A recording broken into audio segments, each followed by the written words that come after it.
Hello students, एक्जियन academy के YouTube channel में आपका स्वागत है। स्टूडेंट्स, आज हम लोग इलेक्ट्रिसिटी का पार्ट 5th डिस्कस करेंगे और इससे पहले के वीडियोस आपने नहीं देखे हैं तो आपको प्लेलिस्ट में जाके देख लेना है। वहाँ पे आपको सारे वीडियोस मिल जाएंगे और इस वीडियो का पीडीएफ प्लस इससे पहले जो वीडियो हुए हैं उनका पीडीएफ आपको चाहिए तो लिंक में आपको डिस्क्रिप्शन में आपको लिंक मिल जाएगा। वहाँ से जाके आप डाउनलोड कर सकते हैं और नोट्स क्रिएट कर सकते हैं। तो आज हम लोग इससे पहले वाले वीडियो में हमने ओम्स लॉ, रेजिस्टेंस के बारे में, रेजिस्टिविटी के बारे में डिस्कस किया था और सीरीज़ कम्बिनेशन, पैरेलल कम्बिनेशन क्या होता है ये बताया था। आज उन्हीं से रिलेटेड एक दो डेरिवेशन है और उनके एप्लीकेशंस है वो हम पढ़ेंगे और कुछ फार्मूले भी डेराइव होंगे। तो चलिए शुरू करते हैं। सबसे पहला है सीरीज़ कम्बिनेशन। तो देखिए, सीरीज़ कम्बिनेशन हमने बताया था, इसमें क्या होता है कि रेजिस्टेंस का एक एंड अगले रेजिस्टेंस के एक एंड से जुड़ा होता है। तो यहाँ पे आप देख सकते हो कि इस रेजिस्टेंस का ये जो दूसरा एंड है वो इस रेजिस्टेंस के एक एंड से जुड़ा है और फिर इसका एक एंड अगले रेजिस्टेंस के एक एंड से जुड़ा है। तो अगर इस तरह आपको कहीं जुड़ा हुआ दिखे, कनेक्टेड दिखे, तो हम कहेंगे कि ये सीरीज़ में है। ठीक है। और हम लोग जानते हैं कि देखिए, कोई भी करंट यहाँ से जाएगी तो ये करंट तो सेम होगी बट इनके बीच का पोटेंशियल अलग अलग होगा। ठीक है, ये हम इससे पहले वाले वीडियो में भी डिस्कस कर चुके हैं।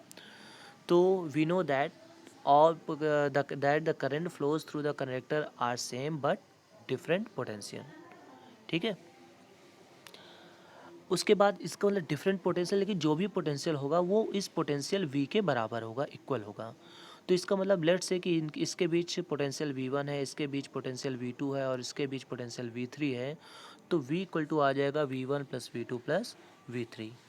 ठीक है, अब देखिए यहाँ पे v इक्वल टू क्या होता है, आई आर। तो चूँकि सब में जो जितने भी रजिस्टेंस है सब में सेम करंट फ्लो हो रहा है तो हम लिखेंगे I R equal to I R one, I R two and I R three V की जगह पे, क्योंकि v equal to I R इससे पहले फार्मूला डिराइव हो चुका है। सो आई कॉमन होके कट जाएगा तो हमारे पास ये फार्मूला आ जाएगा R equal to R one plus R two plus R three. तो ये है इक्विवेलेंट रेजिस्टेंस का फार्मूला, समतुल्य प्रतिरोध का फार्मूला, जब रेजिस्टेंस सीरीज में कनेक्ट हो। क्लियर, ये आपको याद रख लेना है और इससे रिलेटेड न्यूमेरिकल हम लोग आने वाले वीडियो में डिस्कस करेंगे। तो चलिए, सीरीज़ कम्बिनेशन हो गया, अब हम लोग पैरेलल कम्बिनेशन पढ़ते हैं। पैरेलल कम्बिनेशन में देखिए, अगर इस तरीके से, अब हमने बताया था कि पैरेलल कम्बिनेशन क्या होता है कि जितने भी रजिस्टर होते हैं इनका एक एंड एक पॉइंट से एंड दूसरा एंड दूसरे पॉइंट से कनेक्ट होता है। तो आप यहाँ देख सकते हैं कि R1 R2 R3 का एक एंड इस पॉइंट से कनेक्ट है और दूसरा एंड इस पॉइंट से कनेक्ट है। तो इस ऑर्डर में अगर कभी कनेक्ट होता है तो हम लोग बोलते हैं कि वो पैरेलल में है। ठीक है, इस केस में आप देखिए कि अगर यहाँ से जो भी करंट जा रही होगी वो यहाँ से डिवाइड हो जाएगी इस तरीके से। तो करंट तो अलग अलग होगा बट इनके बीच का पोटेंशियल सेम होगा। ठीक है, तो I equal to I one plus I two plus I three.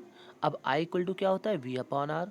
तो हम लोग लिखेंगे V अपॉन, चूँकि पोटेंशियल सेम है तो V upon R equal to V upon R one plus V upon R two plus V upon R three. ठीक है, अब V कॉमन होके कट जाएगा तो ये आ जाएगा finally formula 1 upon R equal to 1 upon R1 plus 1 upon R2 plus 1 upon R3। ये इक्विवेलेंट रेजिस्टेंस का फार्मूला है जब रेजिस्टेंस को पैरेलल में कनेक्ट किया जाता है।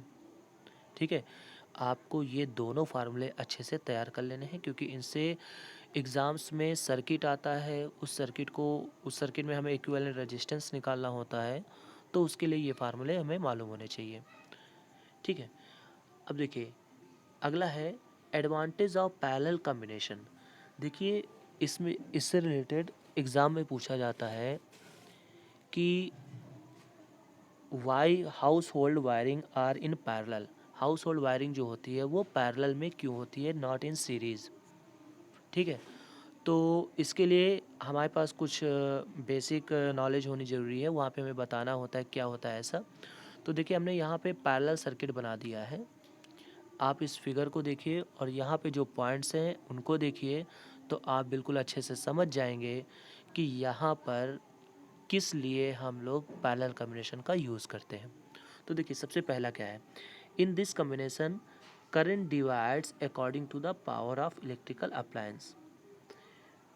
यहाँ पे मतलब इस कॉम्बिनेशन में करंट मतलब विद्युत धारा डिवाइड्स मतलब बढ़ती है according to power of electrical appliance. Electrical appliance यानी वैद्युत उपकरण की क्षमता के अनुसार वैद्युत धारा डिवाइड होती है। देखिए यहाँ पे मैंने इंग्लिश में लिखा है और इसको मैं हिंदी में भी डिफ़ाइन करूँगा, ताकि कोई भी बच्चा जो इंग्लिश मीडियम का है या हिंदी मीडियम का है दोनों लिख सकें। तो सबसे पहले मैं पॉइंट्स को इंग्लिश में बताऊँगा, उसके बाद देन उसको हम ट्रांसलेट करेंगे। ओके, तो और नेक्स्ट पॉइंट क्या है, all the appliance have same potential. मतलब सभी जितने भी उपकरण होते हैं सबका वैद्युत विभव यानी इलेक्ट्रिक पोटेंशियल सेम होता है, विभव समान रहता है। अगला है the total resistance of the circuit is very low, this reduces chances of short circuit. यानी जो कुल प्रतिरोध होता है परिपथ का वो बहुत ही कम होता है, इज़ वेरी लो, जिससे शॉर्ट सर्किट के चांसेस कम हो जाते हैं। ठीक है, क्योंकि अगर रेजिस्टेंस ज़्यादा होगा तो उस केस में शॉर्ट सर्किट हो सकता है। अगला ऑप्शन है if individual appliance can be switched off without affecting other appliance. मतलब हम किसी भी खास उपकरण को आसानी से स्विच ऑफ कर सकते हैं बिना किसी दूसरे उपकरण को अफेक्ट किए, प्रभावित किए हम किसी भी उपकरण को, इलेक्ट्रिकल अप्लायंस को बंद कर सकते हैं। अब देखिए नेक्स्ट जो पॉइंट है, if any gadget gate damage other works properly.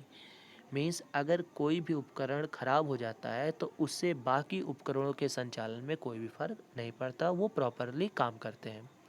अब देखो इसको इस हिसाब से समझ सकते हैं, सपोज़ दैट ये रजिस्टेंस यहाँ से ब्रेक हो गया, तो उस केस में ये केवल हमारा जो उपकरण होगा, जो गैजेट होगा वो नहीं चलेगा, लेकिन बाकी के सब चलेंगे, क्योंकि ये करंट यहाँ से यहाँ पास होके फिर से यहाँ पे आ जाएगी।